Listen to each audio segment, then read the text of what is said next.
Hello hi ನಮಸ್ಕಾರ. ಎಲ್ಲರೂ ಹೇಗಿದ್ದೀರಾ? ನಾನು ಕೂಡ ತುಂಬ ಚೆನ್ನಾಗಿದ್ದೀನಿ. ಇವತ್ತು ಯಮುನೋತ್ರಿ ಯಾತ್ರೆ ಮಾಡಿಸೋಣ ಅಂತ ನಿಮ್ಮೆಲ್ಲರಿಗೂ ಈ ವಿಡಿಯೋನ ಮಾಡ್ತಾ ಇರೋ ಅಂಥದ್ದು.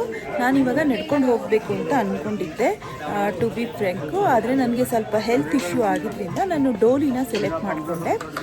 ಮುಂದೆ ಹೇಗಿರುತ್ತೆ ಜರ್ನಿ ಏನು ಅಂದ್ಬಿಟ್ಟು ನೆಕ್ಸ್ಟ್ ನಾನು ವಿಡಿಯೋ ಮಾಡಿ ನಿಮಗೆ ತೋರಿಸ್ತೀನಿ.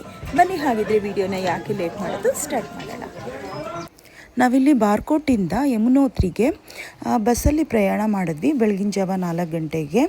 ಇದಾದಮೇಲೆ ನಾವಿಲ್ಲಿ ಡೋಲಿ ತೊಗೊಂಡಿದ್ವಿ. ನಾನು ಮೊದಲೇ ಹೇಳ್ದಂಗೆ ಹೆಲ್ತ್ ಇಶ್ಯೂಸ್ ಇದರಿಂದ ನಾನು ಡೋಲಿ ಸೆಲೆಕ್ಟ್ ಮಾಡ್ಕೊಂಡಿದ್ದೆ. ಫುಡ್ಡಿಗೆಲ್ಲ ಏನು ಪ್ರಾಬ್ಲಮ್ ಇರಲಿಲ್ಲ. ಇಲ್ಲಿ ನಮಗೆ ಯಾವುದೇ ಥರ ಬೇಕಿತ್ತು ಎಲ್ಲ ಥರನೂ ಇತ್ತು. ಅಷ್ಟು ಫುಡ್ ಸ್ಟಾಲ್ಗಳಿತ್ತು, ಆದರೆ ತುಂಬ ಚಿಕ್ಕದು ಅಷ್ಟೇ. ಸ್ವೀಟ್ಸ್ ಎಲ್ಲ ನಮಗೆ ಸಿಗ್ತಾಯಿತ್ತು. ನಮಗೆ ಹೋಗ್ತಾನೆ ಆನ್ ದ ವೇ ಈ ಥರ ತುಂಬ ಬ್ಯೂಟಿಫುಲ್ ಆಗಿರುವಂಥ ಸ್ನೋ ಮೌಂಟೇನ್ ಸಿಗ್ತಾಯಿತ್ತು. ತುಂಬ ಚೆನ್ನಾಗಿತ್ತು ನೋಡೋಕ್ಕಂತೂ.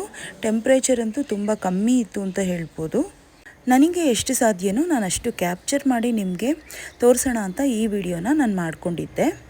ನನ್ನ ಮೊದಲನೇ ವಿಡಿಯೋನಲ್ಲಿ ಕೇದಾರ್ನಾಥ್ಗೆ ಏನೇನು ಪ್ಯಾಕ್ ಮಾಡ್ಕೊಂಡು ಬರಬೇಕು ಅಂತ ಒಂದು ವಿಡಿಯೋ ಇದೆ. ಅದರಲ್ಲಿ ನೀವು ನೋಡ್ಬೋದು ಯಾವುದೆಲ್ಲ ಥಿಂಗ್ಸ್ನ ತರಬೇಕು ಅಂತ. ಅದನ್ನೆಲ್ಲ ಕ್ಯಾರಿ ಮಾಡಿಕೊಂಡ್ರೆ ನಮ್ಗೆ ಸ್ವಲ್ಪ ಕಂಫರ್ಟಾಗಿ ಇರ್ಬೋದು.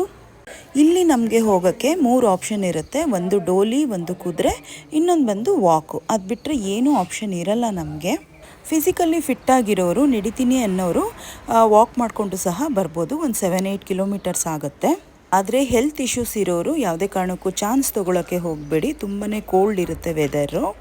ನೋಡಿ, ಇವಾಗ ಯಮುನೋತ್ರಿ ದೇವಸ್ಥಾನ ಕಾಣ್ತಿದೆ. ನಾನು ಝೂಮ್ ಹಾಕಿ ತೋರಿಸ್ತಾ ಇದ್ದೀನಿ ನಿಮಗೆ.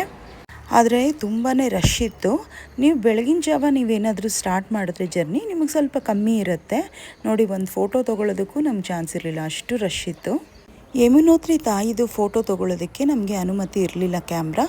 ಸೊ ನಾನು ಫೋಟೋನ ಹಾಕಿರ್ತೀನಿ, ನೀವು ಅಲ್ಲೇ ದರ್ಶನ ಮಾಡ್ಕೊಳ್ಳಿ. ದೇವಸ್ಥಾನಕ್ಕೆ ಹೋಗ್ತಿದ್ದಂಗೆ ನಮಗೆ ಬಿಸಿ ನೀರಿನ ಬುಗ್ಗೆ ಅಂತ ಹೇಳ್ತಾರಲ್ವ, ಹಾಟ್ ಸ್ಪ್ರಿಂಗು, ಅದು ಕಾಣ್ತಾ ಇತ್ತು. ನಾನು ನಿಮಗಿಲ್ಲಿ ತೋರಿಸ್ತಾ ಇದ್ದೀನಿ ನೋಡಿ. ಜೆಂಟ್ಸ್ಗೆ ಬೇರೆ ಇರುತ್ತೆ, ಲೇಡೀಸ್ಗೆ ಬೇರೆ ಇರುತ್ತೆ. ಅಲ್ಲಿ ನೀವು ಸ್ನಾನನ ಮಾಡ್ಕೋಬೋದು ಬೇಕಿದ್ದರೆ. ಎಷ್ಟು ಬಿಸಿ ಇರುತ್ತೆ ಅಂದರೆ, ನಾವು ಅಲ್ಲಿ ಅಕ್ಕಿ ಸಿಗುತ್ತೆ, ಅಕ್ಕಿ ಗಂಟು, ಅದನ್ನು ನಾವಲ್ಲಿ ಹಾಕಿದ್ರೆ ನಮಗೆ ಅನ್ನವಾಗಿ ಅದು ಸಿಗುತ್ತೆ. ಅವರೇ ಅಲ್ಲಿ ಪೂಜಾರಿಗಳಿರ್ತಾರಲ್ಲ, ಅವರೇ ನಮಗೆ ಅದು ತಕ್ಕೊಡ್ತಾರೆ. ಅದನ್ನು ನಾವು ಪ್ರಸಾದ ಅಂತ ಸ್ವೀಕಾರ ಮಾಡ್ತೀವಿ.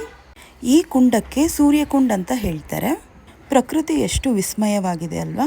ಒಂದೇ ಕಡೆ ಕೋಲ್ಡೂ ಇರುತ್ತೆ, ಅದೇ ಥರ ಹಾಟೂ ಸಹ ನಮ್ಗೆ ಒಂದೇ ಕಡೆ ಸಿಗುತ್ತೆ. ಒಂದೇ ಕಡೆ ನಾವು ನೋಡ್ಬೋದು ಅದನ್ನು. ನಾವಿಲ್ಲಿ ಬೇಕಿದ್ದರೆ ಅರ್ಚನೆ ಸಹ ಮಾಡಿಸ್ಬೋದು. ನಮ್ಮ ಕುಟುಂಬದ ಎಲ್ಲರ ಹೆಸರು ಹೇಳಿ ನಾವು ಇಲ್ಲಿ ಅರ್ಚನೆನ ಮಾಡಿಸಿದ್ರೆ ತುಂಬ ಒಳ್ಳೆಯದಾಗುತ್ತೆ ಅನ್ನೋ ನಂಬಿಕೆ ಇದೆ.